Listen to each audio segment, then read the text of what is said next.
Саламатсыздарбы, урматтуу бир туугандар. Кудай атабыздын ырайымы жана тынчтыгы сиздер менен болсун. Биз сиздер менен буга чейинки насаат сөздө чыныгы кызматчынын жашоосу, чыныгы кызматчынын жүрөгү жөнүндө, анын жүрүм туруму жөнүндө караганбыз. Бүгүн болсо 2 Корунтуктар 7-бөлүмдөн кайгы жөнүндө, тагыраак айтканда тоо кылууга алып келген кайгы деген теманы карайбыз. Тоо кылууга, ойду өзгөртүүгө алып келген кайгы бар. Эгерде кайгы тоо кылууга алып келсе, анда тоо кылуу куткарылууга алып келет. Чынбы? Мына ушул чындыктарды биз 2 Корунтуктар 7-бөлүмдөн биле алабыз.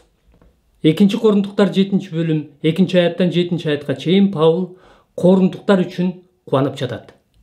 Эсиңиздерде болсо, Паул буга чейинки бөлүмдөрдө аларга болгон кайгысы тууралуу, алар Паулду туура эмес түшүнгөндүктөн, алардын ортосундагы көйгөйдү чечүү үчүн кандай кайгыргандыгы тууралуу жазган.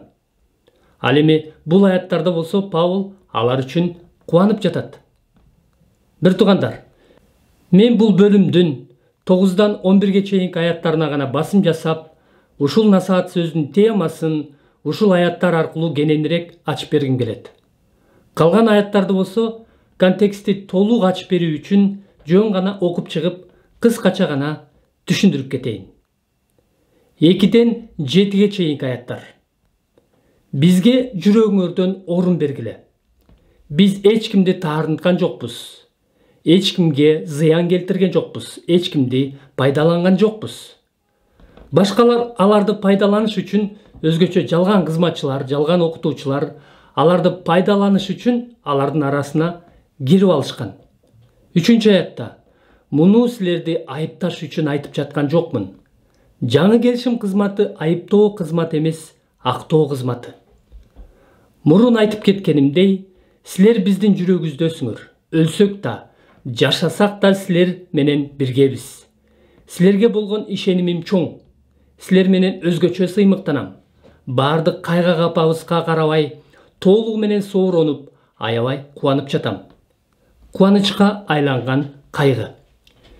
Себеби Македонияга келгенибизде жаныбыз тынчтык тапкан жок. Ар тарабыбыздан кысымга алындык. Сырттан кол салуу, иштен коркунуч. Бирок көңүлү чөккөндөрдү соороткон Кудай бизди Титтин келиши менен сооротту. Титтин келиши менен гана эмес, анын силер аркылуу сооронгондугу да бизди сооротту. Мага болгон камкордугуңар, сагынычыңар, мен үчүн төккөн көз жашыңар жөнүндө Титтен укканымда ого бетер кубандым.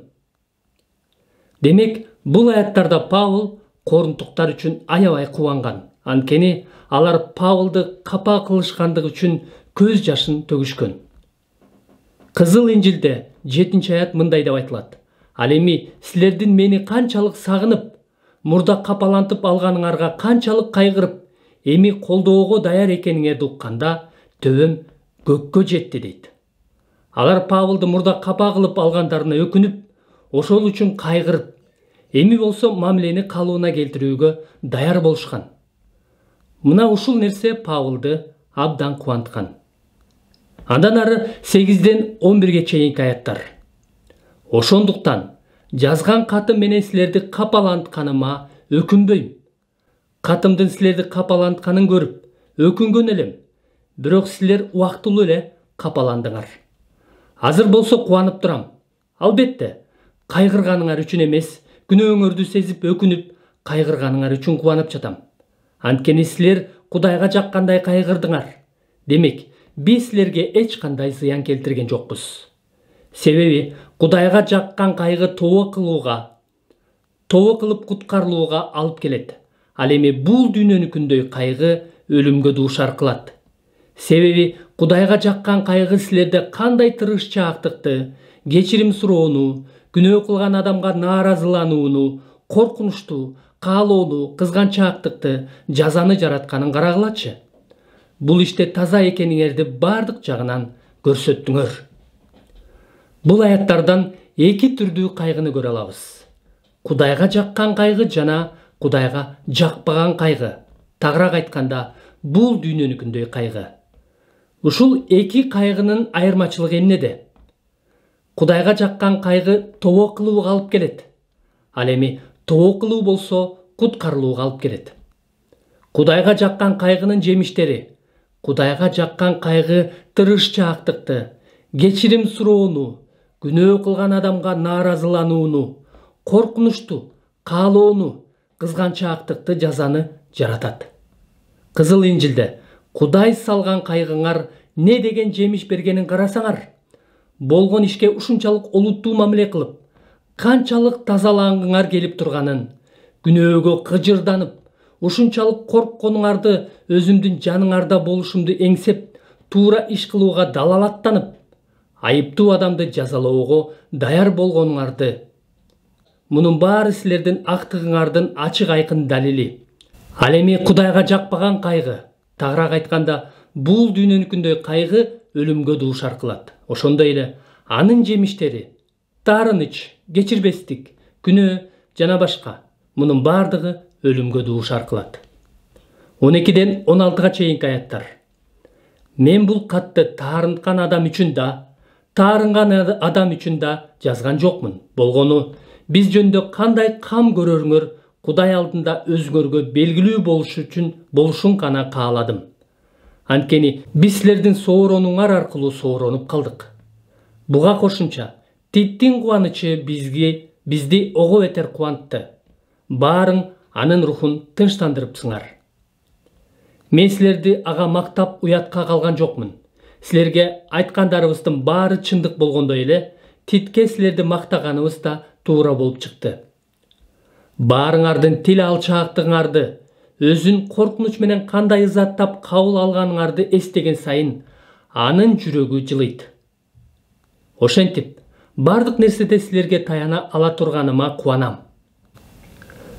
9дан 11ге чейинки аяттарды дагы бир жолу карайлы. Азыр болсо кубанып турам. Албетте, кайгырганыңар үчүн эмес, күнөөңөрдү сезип, өкүнүп, кайгырганыңар үчүн кубанып жатам. Анткени силер Кудайга жаккандай кайгырдыңар. Демек, биз силерге эч кандай зыян келтирген жокпуз. Себеби Кудайга жаккан кайгы тобо кылып куткарылууга алып келет. Ал эми бул дүйнөнүкүндөй кайгы өлүмгө дуушар кылат. Себеби Кудайга жаккан кайгы силерде кандай тырышчаактыкты, кечирим суроону, күнөө кылган адамга нааразыланууну, коркунучту, каалоону, кызганчаактыкты, жазаны жаратканын карагылачы. Бул иште таза экениңерди бардык жагынан көрсөттүңөр. Демек, бул аяттардан эки түрдүү кайгыны, Кудайга жаккан кайгы жана Кудайга жакпаган кайгыны, тагыраак айтканда, бул дүйнөнүкүндөй кайгыны жана алардын айырмачылыгын көрдүк. Кудайга жаккан кайгы тобо кылууга, ал эми тобо кылуу куткарылууга алып келет. Кудайга жаккан кайгы тырышчаактыкты, кечирим суроону, күнөө кылган адамга нааразыланууну, коркунучту, каалоону, кызганчаактыкты жана жазаны жаратат. Кызыл Инжилде Кудай салган кайгыңар не деген жемиш бергенин карасаңар, болгон ишке ушунчалык олуттуу мамиле кылып, канчалык тазалангыңар келип турганын, күнөөгө кыжырданып, ушунчалык коркконуңарды, айыптуу адамды жазалоого даяр болгонуңарды жаратты. Ал эми Кудайга жакпаган кайгы, тагыраак айтканда, бул дүйнөнүкүндөй кайгы өлүмгө дуушар кылат. Ошондой эле анын жемиштери, таарыныч, кечирбестик, күнөө жана башка ушул сыяктуулар, мунун бардыгы өлүмгө дуушар кылат. Ар кимибиз өзүбүзгө суроо берели. Сизде кылбаш керек болгон нерселерди кылган учурлар болду беле? Ошондо сиз өзүңүздү кандай сездиңиз эле?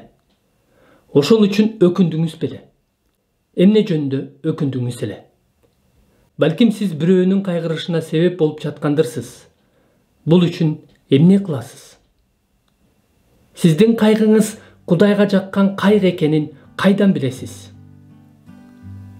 Кудай атабыздын ырайымы жана тынчтыгы сиздер менен болсун. Аминь.